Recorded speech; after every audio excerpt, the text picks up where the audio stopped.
संविधान सभा के अपने आखिरी भाषण में बाबा साहब डॉक्टर भीमराव अंबेडकर ने एक बात कही थी कि ये भारत एक राष्ट्र अभी है नहीं, इसे एक राष्ट्र बनना है। अलग अलग भाषाएं, अलग अलग संस्कृतियां, अलग अलग पहचान, अलग अलग मान्यताएं, बहुत सारी चीजें इसे अलगाती हैं, लेकिन इस देश को जोड़कर एक देश बनाने की जो चीजें हैं, हमें उस पर आगे बढ़ना चाहिए। भारत का संविधान जोड़ने के लिए एक रास्ता दिखाएगा। लेकिन ये जो तस्वीरें, ये जो वीडियोस जब हम देखते हैं तो अफसोस होता है कि क्या हम एक राष्ट्र बनने की दिशा में अमृत काल के आजादी के उत्सव के बीच सोचने पर मजबूर नहीं हो जाते कि हम कितना राष्ट्र बन पाए हैं। तेरे यहाँ पे आदमी मसाज पार्लरों में काम करते हैं, हमारे यहाँ नहीं। पढ़े लिखे हैं वो। कहाँ के वो मेरे को बोल रही है तेरा आदमी मसाज पार्लर में मिला होगा।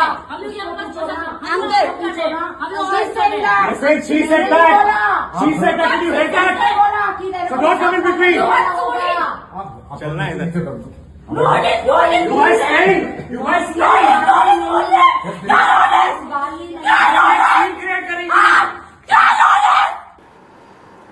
आज नॉर्थ ईस्ट की कुछ बच्चियां जो दिल्ली में रहती हैं और दिल्ली में विवाद अगर उनके पड़ोसी से होता है तो उन्हें मोमोज वाली, मसाज वाली और जाने क्या क्या अपमानजनक टिप्पणियां सुनने को मिलती हैं। आपा खो देती हैं, वे चीखती हैं, वे इस बात को पूछती हैं कि क्या यही है तुम्हारा देश जिसमें हमें तुम बिल्कुल विदेशी, आतंकी या अजीब से तरह से देखते हो। ये एक गंभीर प्रश्न है, इस पर विश्लेषण जरूरी है। और बात इस पर भी करेंगे कि कैसे एक नवविवाहित दंपत्ति को मंदिर में घुसने नहीं दिया, और कुछ लोग आज कहते हैं कि आरक्षण से ही सब देश बर्बाद हो गया। न्यूज़ 24 के एक माहौल क्या है नामक शो में एक बच्ची इंटरव्यू में बोलती है कि उसके नंबर ज़्यादा थे फिर भी वो इलाहाबाद यूनिवर्सिटी रह गई, और फिर उसकी कम नंबर वाली बच्ची आरक्षण की वजह से दिल्ली चली गई। ये भी वायरल हो गया। तो जरा देखें कि इस तरह के बुनियादी सवालों को अगर आप जब देखते हैं तो कैसे लगता है कि ये देश सबका बन पाया है कि नहीं। मैं चाहता हूं कि पहले आप इस खबर को देखें जिसमें बहुत छोटा सा मामला था। दिल्ली में हर्ष सिंह और रूबी जैन पहले तल्ले पर रहते हैं, उसी के चौथे तल्ले पर अरुणाचल प्रदेश की 3 लड़कियां, 3 महिलाएं उस पर किराएदार रहे, और उन्होंने अपने यहां एसी लगवाने के लिए मैकेनिक बुलाया। एसी लगाते वक्त उस मैकेनिक के ड्रिल करने और उस प्रक्रिया में कुछ धूल और कुछ मलबा पहले फ्लोर की बालकनी पर, जो रूबी जैन और हर्ष सिंह की बालकनी थी, उस पर चला गया। उसके बाद वे आग बबूला हो गए, झगड़ा करने ऊपर वाले फ्लोर पर आ गए। वहां वीडियो में एक पुलिस भी दिख रहा है जो सबको अलग कर रहा है कि लड़ाई आगे न बढ़े, लेकिन उस पुलिस वाले के सामने आक्रोशित होते हुए पहले जहां से वीडियो शुरू हो रही है, क्योंकि इसका सारा हिस्सा तो हम आपको नहीं दिखा पाएंगे, बहुत शर्मिंदगी होती है, लेकिन कुछ हिस्सा आपको इसलिए देखने को, और ये सारी वीडियोस इसलिए भी आपके लिए हम ले आना चाहते हैं ताकि आपके भीतर भी, हमारे भीतर भी कितनी तरह की कुंठाएं होती हैं उन्हें हम कितना समझ पाते हैं। कहीं ऐसा कोई व्यवहार अनकॉन्शियसली हमारे भीतर तो नहीं हो रहा है जिस पर हमारा ध्यान नहीं जाता। जैसे ये वीडियो जब शुरू होती है तो वो लड़की जो अरुणाचल प्रदेश की है, नॉर्थ ईस्ट की है, वो चीख करके कहती है कि ये कहते हैं कि हम शराब पीते हैं, आओ मेरे कमरे की तलाशी लो, एक शराब की बोतल मिल जाए तो बताओ। वो सब देखेंगे। तुम क्या बोला, हम दारू पीते हैं, मेरा रूम चेक करो, एक भी चीज मिला ना उसके बाद देखेंगे। पीछे करके बात कर, देखा ना, उंगली पीछे करके बात कर, उंगली पीछे करके बात कर, चेक कीजिए। यहां से बातचीत शुरू होती, फिर वो हर्ष सिंह गुस्से में बड़बड़ाता हुआ नीचे उतरता है और मसाज वाली बोल देता है,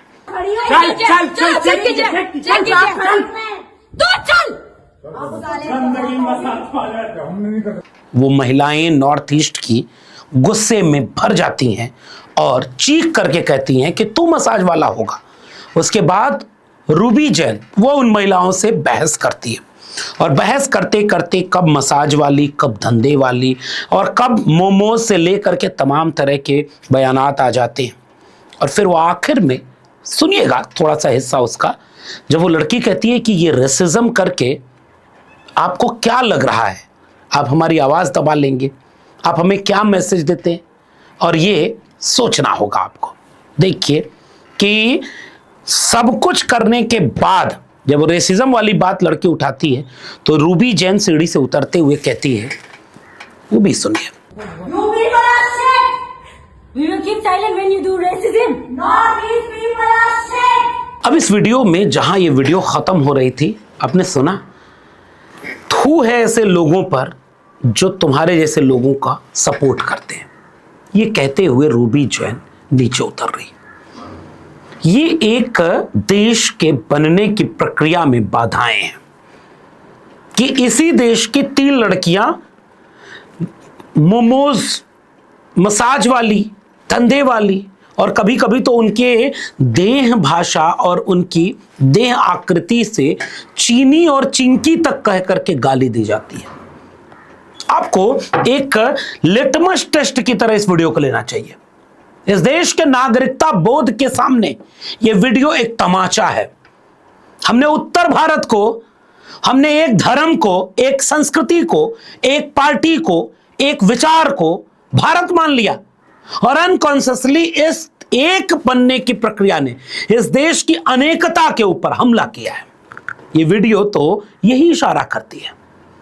एक फिल्म बनी थी कुछ दिन पहले शाहरुख खान की, जिन्हें भी फंसाने की कोशिश की कि उनका धर्म देख करके, और बाद में सब मिला लेते हैं।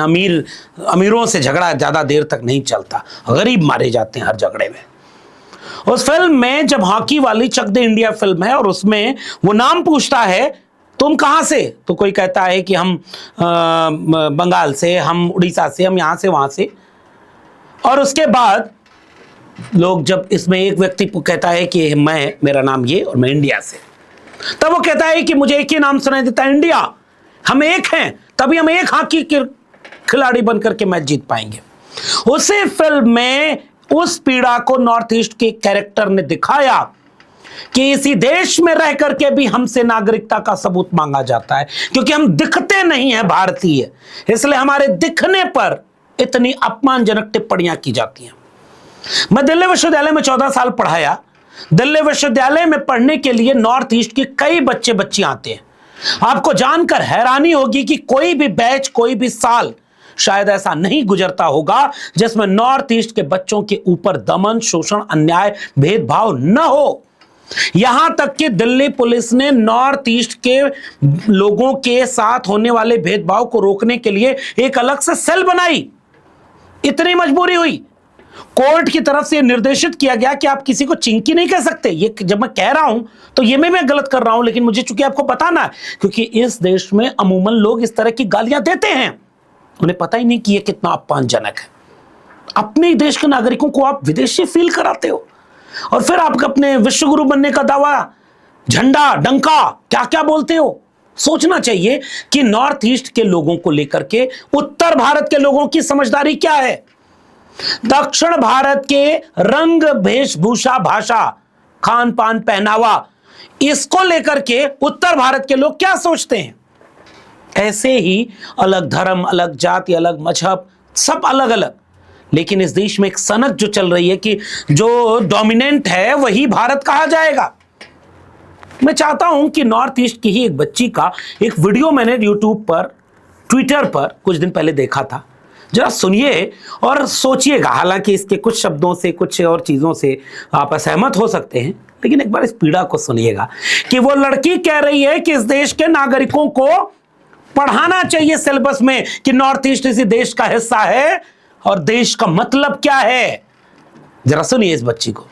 मुझे समझ में नहीं आता, देश में इतने गवार लोग बड़े पड़े हैं धरती पे बोझ, जब नॉर्थ ईस्ट के लोगों को पता है इंडिया के बाकी स्टेट्स में क्या खाते हैं, क्या पीते हैं, क्या ट्रेडिशन है उन लोगों का, क्या कल्चर है, लैंग्वेज क्या बोलते हैं, कौन से स्टेट में क्या खाते पीते, हर चीज अगर हम लोग को इतना कॉमन नॉलेज, जनरल नॉलेज पता है, तो बाकी स्टेट्स के गवार लोगों को कैसे पता नहीं कि नॉर्थ ईस्ट कहां में है, नॉर्थ ईस्ट में कैसे लोग रहते हैं। नॉर्थ ईस्ट है पता ही नहीं है इतना गवार कैसे हो सकता है लोग इंडिया में रहते हुए इंडियन मैप पता नहीं इंडियन मैप कैसा दिखता है वो पता नहीं कभी देखा नहीं अरे सोशल मीडिया का जमाना है एआई का जमाना है और अभी तक इंडियन मैप पता नहीं है उसके बाद नोटिस वालों को chinky Chinese momo go back to China इधर चले जाओ ये बोलते अगर तुम सभी काले हो तो सांवला रंग के हो तो क्या हम उसे अफ्रीकन बोलेंगे अफ्रीका से आया हुआ बोलेंगे ऐसा तो नहीं है ना हमारे नोटिस में इतने सारे बाहर के लोग रहते हैं यहाँ पर खुशी खुशी अपना पेट पाल के रहते हैं बाकियों के तो साथ पुछते निकल के यहाँ पर रह के तो क्या हम भी ऐसा ही करें ऐसा ही ट्रीट करें बाकी जैसे कर रहे हैं हम लोगों को चिंकी चाइनीज मोमो हाँ अनसिविलाइज्ड लोग ऐसे छोटी सोच के साथ बाकी डेवलप्ड कंट्री को बीट करेंगे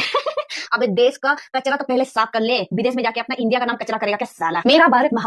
महान बोल के इसी मिट्टी में जन्म लेने वाले इसी भारत माता के बच्चों को चिंकी चाइनीज मोमो बोल रहे हो ना तुम देशद्रोही हो हर स्कूल में एक चैप्टर तो होना चाहिए हमारे नोटिस के बारे में ताकि लोगों को पता चले कि हमारा नोटिस क्या है यहाँ के लोग कैसे रहते हैं क्या काटे क्या पीते हैं कल्चर ट्रेडिशन हर चीज पता हो ऐसा नोटिस का एक चैप्टर तो चाहिए ही चाहिए स्कूल में नहीं तो ऐसे गवार लोग और आएंगे नोटिस कहाँ में है क्या है बोलने के लिए हिस्ट्री को गोली मारो प्रेजेंट टाइम में अपने ही लोगों को अपने ही घर के लोगों को बताना पड़ रहा है कि हम भी इसी घर के हैं तो देश कहाँ जा रहा है अब इसको सुनने के बाद आपको समझ में आ रहा होगा कि देश के बनने की प्रक्रिया देश के बनने की कहानी कितनी जरूरी है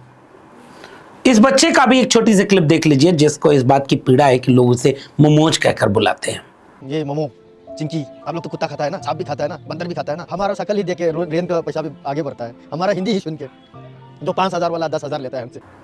अब आप सोचिएगा जैसे आप महिला विरोधी गालियां देते हैं और आपको पता ही नहीं चलता एक पुरुष दूसरे पुरुष से जब झगड़ा करेगा तो दूसरे पुरुष की मां बहन बेटी पर गाली देता है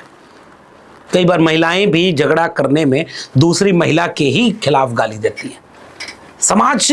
इस नागरिक बोध तक जा ही नहीं पाया लेकिन इससे ज्यादा गंभीर सवाल यह है कि एक राष्ट्र बनने की प्रक्रिया में आप कितने फेल हो गए इसको भी तो सोचिए और उस नॉर्थ ईस्ट की बच्ची के सुझाव को देश को मानना चाहिए सिलेबस में पढ़ाओ भारत में कौन कौन कहां कहां कैसे रहता है वो भी भारतीय है बराबर का आदिवासियों के बारे में इस देश के मैदानी इलाके के लोग कितना जानते हैं एक मजहब के बारे में दूसरे मजहब के लोग कितना जानते हैं कितना हम दूसरे के खान पान पहनावा और इन चीजों को जान पाते हैं और जब जानते ही नहीं तो उनके सम्मान बराबरी और न्याय कैसे देंगे ये सोचने वाली बात है जैसे अपनी स्क्रीन पर एक वीडियो और देखिए शादी करके ये जोड़ा मंदिर जा रहा था नहीं घुस पाया क्योंकि जाति आड़े आ गई क्या राष्ट्र सबका बन पाया क्या राष्ट्र में इस तरह की बराबरी सबको मिल पाई उत्तर प्रदेश के पूर्व मुख्यमंत्री थे अखिलेश यादव मुख्यमंत्री रहते हुए जब चुनाव हार गए और मुख्यमंत्री आवास खाली कराया तो भाजपा के लोगों ने उनका घर गंगा जल से धुलवाया ये कौन सी मानसिकता है जो दूसरे व्यक्ति को अपने से कमतर समझती है ये राष्ट्र में बाधक है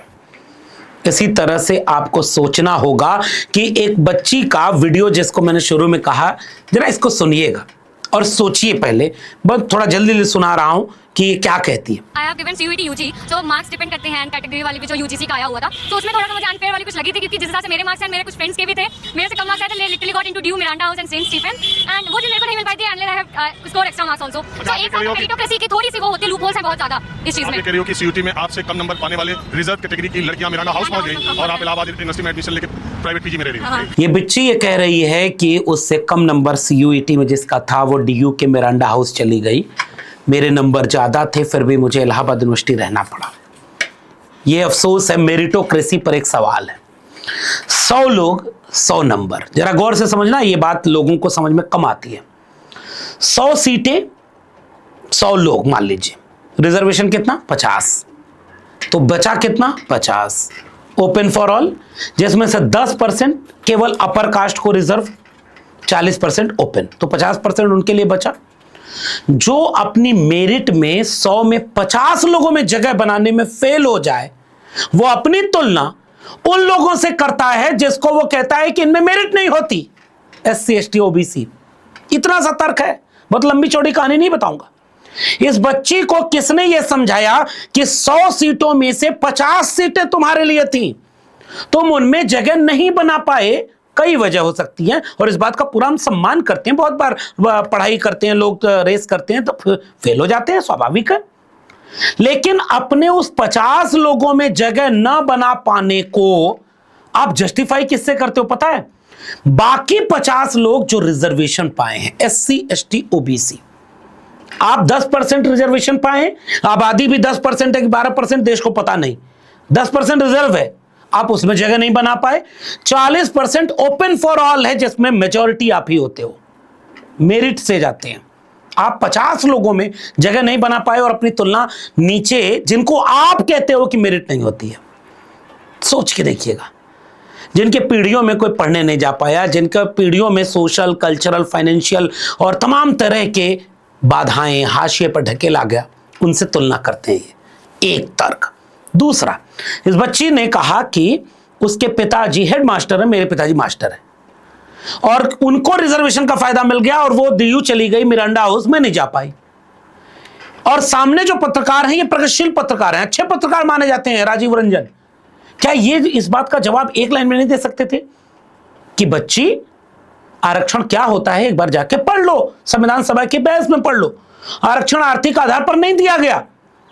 इसलिए आर्थिक कसौटी पर उसको मत कसो, वो सामाजिक आधार पर है। और उस बच्ची को बताइए कि आईएएस बन जाने के बाद भी लोगों की जाति खत्म नहीं होती,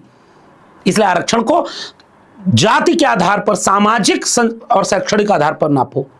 आर्थिक आधार पर क्यों नापते हो। और तीसरी और आखिरी बात, आपने सुना वो बच्ची कही कि जीसस एंड मैरी कॉलेज में मेरा भी हो गया था, मैं नहीं गई क्योंकि मुझे चाहिए था मिरांडा हाउस, तो थोड़ा ज्यादा पढ़ लेती। उस बच्ची को, उस प्यारी सी गुड़िया को मेरी ढेर सारी शुभकामनाएं हैं। लेकिन इस देश के सामने ये सवाल है, आप अपनी नई पीढ़ी के लोगों को अपने देश की सबसे बड़ी पॉलिसी के बारे में सिलेबस में क्यों नहीं पढ़ाते? क्योंकि ये बच्चे अपनी नाकामी का तुलना एससी एसटी ओबीसी को मिलने वाले आरक्षण से करके आरक्षण के खिलाफ बयान देते हैं और इनको पता नहीं चलता कि वो मेरिटहीन होते हैं। ईडब्ल्यूएस के कट ऑफ हर जगह आप पैमाना निकाल करके देखिए, मेजॉरिटी जगह एससी एसटी ओबीसी के नीचे चली जा रही है इनकी मेरिट। इसलिए इन बच्चों को जो जहर भरा जा रहा है वो राष्ट्र की निर्माण में बाधा है। इनको भी सिलेबस में आरक्षण पढ़ाया जाना चाहिए, मीडिया को पढ़ाया जाना चाहिए, देश को पढ़ाया जाना चाहिए। इसलिए इस देश के नॉर्थ ईस्ट के लोगों को अपमानित करके, दक्षिण भारत के लोगों को अपमानित करके, दलितों को मंदिर में जाने से अपमानित करके, आरक्षण को गाली दे करके, मेरिटोक्रेसी के नाम पर उनको अपमानित करके कैसे एक होगा और सबका बनेगा? और मोहन भागवत जी कहते हैं कि 200 साल तक तो आरक्षण देना होगा इन्हें। आप कौन है मान्यवर? अपना परिचय दें। आरक्षण इस देश को बाबा साहब अंबेडकर ने संविधान में दिया, संविधान सभा के लोगों ने दिया, हजारों साल के संघर्ष से मिला। आप कृपा करके देने टाइप का कुछ मत सोचिएगा, आप कुछ नहीं हो, आपको आपकी सरकार ने बहुत कुछ दे रखा है। आरक्षण हक है, जरूरत है। इस सब को समझे बिना देश सबका कैसे बनेगा? ये विचार इस देश के नागरिकों को होना चाहिए। इसलिए सिलेबस, इसलिए देश ऐसा बनाइए जिसमें जाति, धर्म, भाषा, लिंग और नस्ल या किसी भी तरह के भेदभाव को कम किया जा सके। तब भारत सबका बनेगा, सबको बराबर का महसूस होगा, सबकी हिस्सेदारी सुनिश्चित होगी, सत्ता, संसाधन और सम्मान तीनों सब बराबर, तब देश तरक्की करेगा और तब वाकई विश्वगुरु बनेगा। लेकिन इन सबको बर्बाद करने वाले नारा विश्वगुरु का लगाते हैं, फिर देश सबका कैसे बनेगा? आपको क्या लगता है? अपनी प्रतिक्रिया नीचे कमेंट बॉक्स में जरूर दीजिएगा। फिलहाल इस वीडियो में इतना ही। अगर ये वीडियो पसंद आई हो तो लोगों तक शेयर करना मत भूलिएगा। चैनल को सब्सक्राइब नहीं किया तो जाते थे चैनल को सब्सक्राइब करना मत भूलिए। बेल आइकॉन यानी घंटी की बटन दबाएंगे तो आपको अगली वीडियो की सूचना मिलेगी। ज्वाइन करेंगे तो हमें ताकत और हिम्मत मिलेगी। अगर आप इस वीडियो को ट्विटर यानी एक्स या फेसबुक पर देख रहे हैं तो डॉक्टर लक्ष्मण यादव को फॉलो करना मत भूलिएगा। फिर मिलेंगे, तब तक के लिए बहुत बहुत धन्यवाद।